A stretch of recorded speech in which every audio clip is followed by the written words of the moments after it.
వస్తున్నాయి మీ స్కూల్ నుంచి కంప్లైంట్స్ వస్తున్నాయి. మన క్యాండిడేట్స్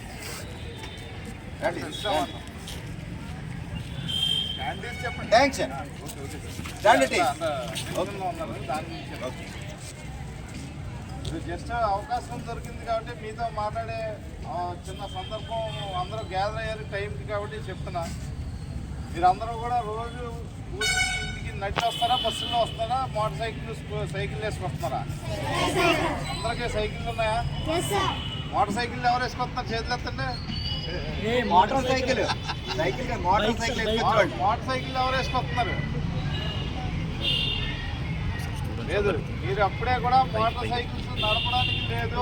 ఇళ్లలో మీ నాన్న దగ్గర ఎక్కడైనా తీసుకొని మీరు మోటార్ సైకిల్ అంటూ నడిపి చేస్తే మాత్రం చాలా మీ ఫాదర్ మీద యాక్షన్ తీసుకుంటాం. అర్థమవుతుందా? రోడ్డు సంబంధించి మళ్ళీ మీకు ఒక ట్రాఫిక్ అవేర్నెస్ ప్రోగ్రామ్ అనేది ఈ స్కూల్లో కండక్ట్ చేస్తాను. అందరూ కూడా ఆ రోజు ఖచ్చితంగా రోడ్డు దాటేటప్పుడు ఏం చేయాలి, ఎలాగెళ్ళాలి అనే దాని మీద మీ అందరికీ కూడా చెప్తాను. రెండోది, ముఖ్యంగా మీ ఇంట్లో మీ అమ్మా నాన్న మీ నాన్నగారు వాళ్ళు మోటార్ సైకిల్ ఎవరికైతే ఉందో వాళ్ళతో మాట్లాడి చెప్పి, డాడీ నువ్వు ఖచ్చితంగా లైసెన్స్ ఉందా లేదా, లేకపోతే పెట్టి లైసెన్స్ తీసుకోమని మీరు మీ తల్లిదండ్రులకి, మీ నాన్నగారికి, మీ ఇంట్లో అన్నదమ్ములు ఎవరైతే మోటార్ సైకిల్ నడిపే వాళ్ళు ఉంటారో వాళ్ళందరికీ చెప్పాలి. అర్థమవుతుందా? వినపడిందమ్మా? రైట్. ఇంకోటి, రోడ్డు మీద వెళ్ళేటప్పుడు మోటార్ సైకిల్ మీద వెళ్తారు కదా, మన అమ్మ నాన్న వెళ్తారు, అన్నయ్య లేకపోతే మన బంధువులు వీళ్ళు వెళ్తారు కదా, వాళ్ళందరికీ కూడా చెప్పాలి హెల్మెట్ పెట్టుకోవాలి. ఖచ్చితంగా రోడ్డు మీద వెళ్ళేటప్పుడు హెల్మెట్ పెట్టుకొని వెళ్ళండి అని చెప్పి, మీరు అవసరమైతే మీరు దాచుకున్న డబ్బులు మేము ఇస్తాం, నువ్వు హెల్మెట్ కొనుక్కో అని చెప్పేసి మీరు గట్టిగా చెప్పాలి వాళ్ళకి. లేకపోతే రోజుకు ఒక 5 రూపాయలు 10 రూపాయలు నాకు ఇవ్వు, నేను దాచి నీకు హెల్మెట్ కొని పెడతాను నాన్న లేకపోతే అన్నయ్య అని చెప్పేసి ఖచ్చితంగా వాళ్ళు హెల్మెట్ కొనుక్కునేలాగా మీరే కొనిపెట్టే వాళ్ళ గిఫ్ట్ కింద వాళ్ళకి. అర్థమవుతుందా? ఏదైనా యాక్సిడెంట్ జరిగితే ఇప్పుడు మనకు ఆధారం ఎవరో ఇంట్లో మన అమ్మ నాన్న ఇల్లే కదా, వాళ్ళందరూ సేఫ్గా ఉంటేనే మనం స్కూల్కి వచ్చి హ్యాపీగా చదువుకుంటున్నాం లేదా? మరి అలాంటి వాళ్ళకి ఎక్కడన్నా రోడ్డు ప్రమాదంలో ఏదైనా జరిగిందనుకోండి, వాళ్ళు హాస్పిటలైజ్డ్ అవుతారు. ఏదో హాస్పిటల్లో ఉండాల్సిన పరిస్థితి వస్తే ఏంటి పరిస్థితి? మీ పరిస్థితి ఏంటి? అది కూడా ఆలోచించండి.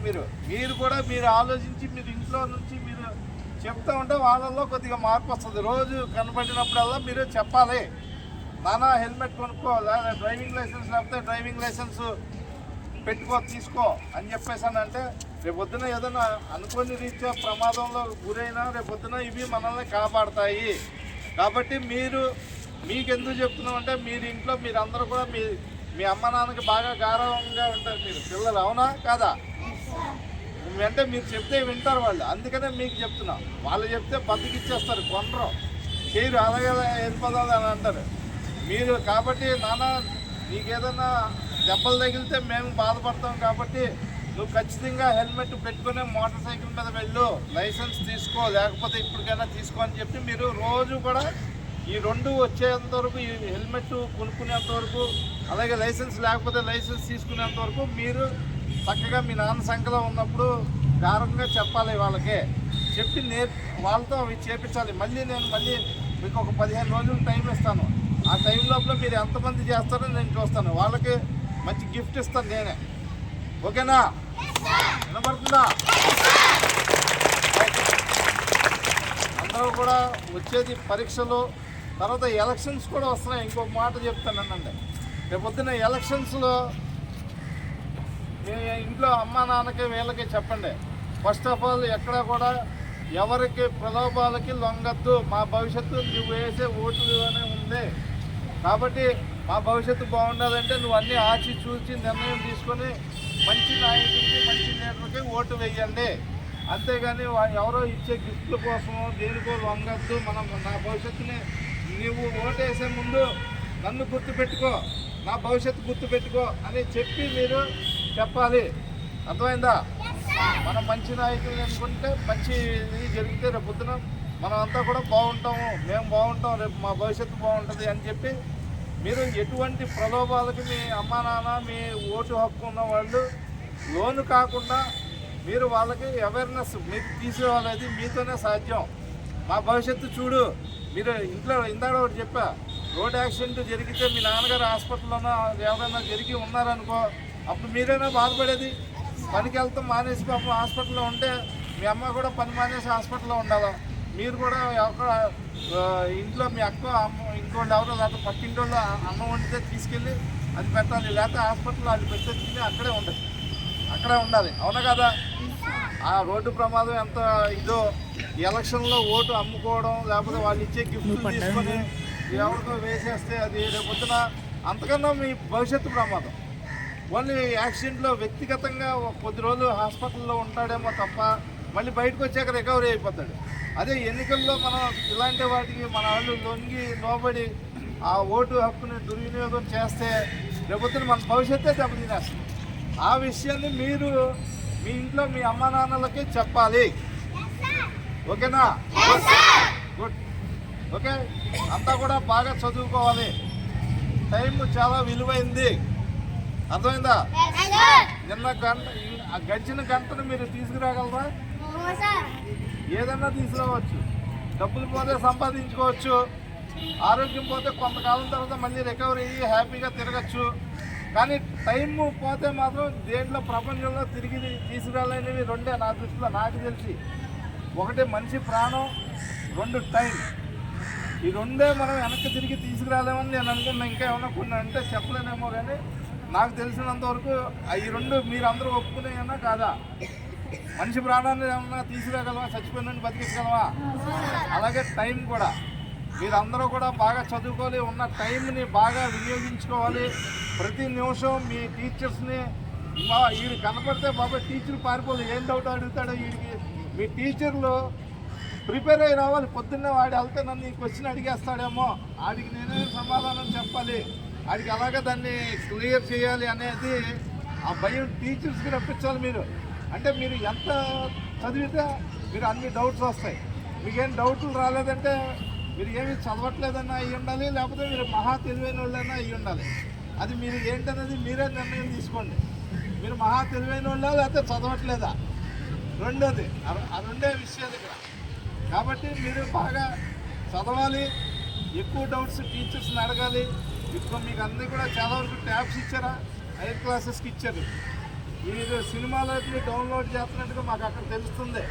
ట్యాబులు ఏమో చదువుకోమని ఇస్తే మీరు సినిమాలు చూస్తున్నారు, డౌన్లోడ్ అవుతున్నాయని అక్కడ మాకు పోలీస్ స్టేషన్లో సిస్టమ్స్లో తెలుస్తున్నాయి. మీకు తెలియకుండానే మీకు ఇచ్చిన ట్యాబ్స్ అన్నీ మా దగ్గర మా కంట్రోల్లో ఉంటాయి అక్కడ. అర్థమైందా? సినిమాలు కానీ వేరే ఏదైనా చేస్తే వాళ్ళనే మీ దాని మీద టీచర్స్ రేపొద్దున రిమార్క్స్ రాస్తారు. అప్పుడు మిమ్మల్ని మళ్ళీ స్కూల్స్లో చేర్చుకోవడం, మీకు ఇలాంటివి ఇవ్వడం జరగదు. అది గుర్తుపెట్టుకోండి. అర్థమైందా? ఎవరెవరు సినిమాలు చూస్తున్నారో ట్యాబ్లు అంతా నా దగ్గర ఉందే, చెప్పమంటారా? మీ డేటా తీస్తే వచ్చేస్తే మీకు ఇచ్చిన నెంబర్లు ఉంటాయి ట్యాబ్లకి, ఆ నెంబర్లన్నీ వస్తాయి. ఆ డేటా అంతా మా దగ్గర ఉంది. కాబట్టి ఇది వార్నింగ్. ఫస్ట్ మీరు జాగ్రత్తగా ఉండండి. సినిమాల కోసం కాదు మీకు ట్యాబ్లు ఇచ్చింది.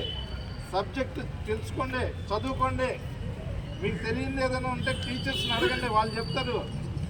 వాళ్ళు చదువుకున్నది వాళ్ళు చెప్తారు. ఇంకా మీరు ఇంకా అడిగితే ఇంకా వాళ్ళు కూడా ఇంకా చెక్ చేసుకుని ఇంటర్నెట్లోనే ఈ దేంట్లోనే ఏముంది డేటా, ఏం చెప్పాలి పిల్లడికి అని చెప్పి వాళ్ళు భయపడతా స్కూల్కి రావాలి. ఇలా ఏం అడుగుతారా బాబు నన్ను, ఏం చెప్పాలని భయపడతా టీచర్స్ కూడా రావాలి సబ్జెక్ట్ గురించి. అంతేనా? రెండోది కటింగ్స్ చూస్తున్నా. హెయిర్ కటింగ్ నీట్గా ఎంత మీ డిసిప్లిన్ ఏంటనేది మీ హెయిర్ కటింగ్ చెప్పుద్ది.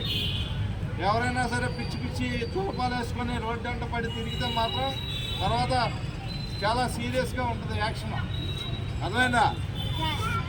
ఎవరైనా జులపాలు వేసుకొని రింగులు ఇలా వేసుకొని జెల్ వేసుకొని వస్తే మాత్రం మగపిల్లలు ఊరుకొని చెప్తున్నా. ఏంటి క్లాస్ రూముల్లో కూడా కొట్టుకుంటున్నట్టుగా మాకు ఇన్ఫర్మేషన్ ఉంది. ఏముండదు, స్ట్రైట్ అవే టీసీ ఇచ్చి డిబార్ చేయించేస్తారు. అలాంటి యాక్టివిటీస్ ఉంటాయి. మీరు చదువుకోవడానికి వచ్చారు ఇక్కడికి, టీచర్స్ని గౌరవించాలా, టీచర్స్ చెప్పింది వినాలి, వాళ్ళు చెప్పిన మీకు సబ్జెక్ట్ వరకు చదువుకొని వెళ్ళిపోవాలా. గొడవలు ఎందుకు? గొడవలు పడినట్టు ఇంకోసారి వస్తే మాత్రం డైరెక్ట్గా ఇంకా టీసీ ఇచ్చేస్తారు. ఇంకా ఏ స్కూల్లో కూడా చేర్చుకోకుండా రెడ్డింగ్తో రాపిస్తారు పిల్లలు. అదేనా ఏ నోడన్నా మాట్లాడలా, గట్టిగా చెప్పాలా? గుడ్. బాగా చదువుకుంటారు కదా అంతా? అందరూ కూడా ఒక టార్గెట్ ఫిక్స్ చేసుకోండి. నేను ఒక డాక్టర్ని అవ్వాలి, ఒక ఇంజనీర్ని అవ్వాలి, ఒక కలెక్టర్ని అవ్వాలి, లేకపోతే ఒక మంచి ఆఫీసర్ని అవ్వాలి.